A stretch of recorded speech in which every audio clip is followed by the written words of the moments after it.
అందరికీ నమస్కారం. ఎన్ని పరిహారాలు చేసినా మిమ్మల్ని దరిద్రాలు వెంటాడుతున్నాయా? కలబందతో ఇలా చేస్తే అన్ని దరిద్రాలు తొలగిపోతాయట.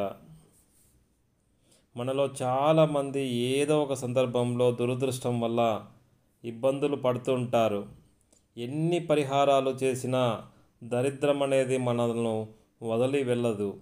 అలాంటి సమయంలో కేవలం కలబంద మొక్కతో ఇలా చేస్తే మీ దరిద్రం మొత్తం మట్టి కొట్టుకుపోతుందని జ్యోతిష్య నిపుణులు చెబుతున్నారు.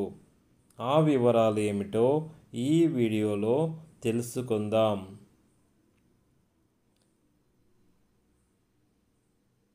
ఎన్ని జాగ్రత్తలు తీసుకున్నా దరిద్రం అనేది మనల్ని వెంటాడుతూ ఉంటుంది.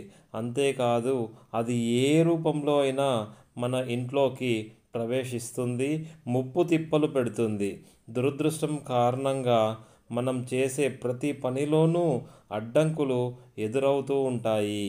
ఈ దరిద్రము మనల్ని కేవలం ఇంట్లోనే కాదు, ఆఫీసులో లేదా ఇతర ప్రదేశాల్లో కూడా వెంటాడుతూనే ఉంటుంది.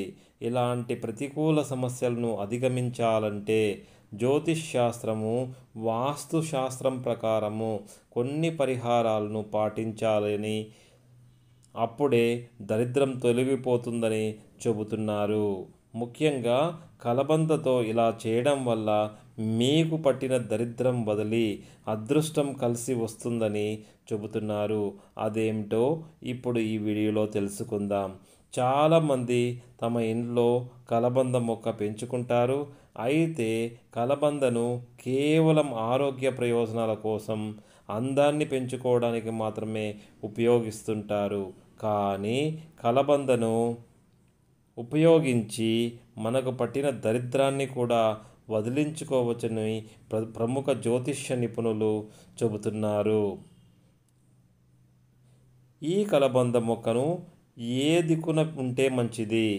పరిహార శాస్త్రంలో కలబంద మొక్క చెట్టుకు విశేషమైన ప్రాధాన్యత ఉంది అని అంటున్నారు.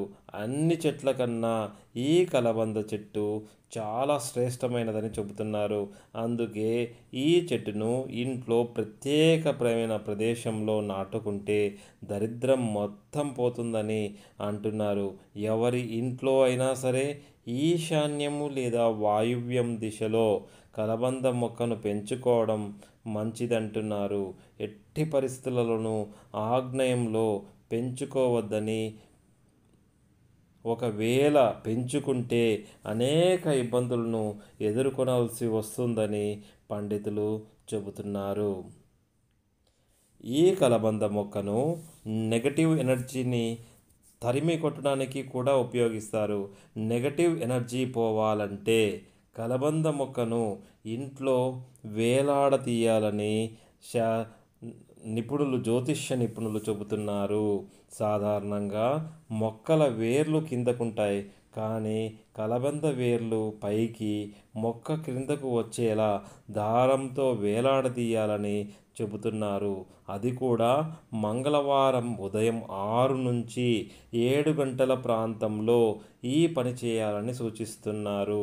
అలా చేయడం వల్ల మన నడిచే సమయంలో కలబంద మొక్కకు ఉన్న చిన్న చిన్న ముళ్ళులు మన జుట్టుకు తగులుతుంటాయని, అలా జుట్టుకు ముళ్ళు తగిలితే శని దోషాలన్నీ పోతాయని, లక్ష్మీ కటాక్షం కలిగి దరిద్రం వదిలి పారిపోతుందని అంటున్నారు. అష్ట ఐశ్వర్యాల కోసము ఈ కలబంద మొక్కను ఎలా ఉపయోగిస్తారో చూద్దాం.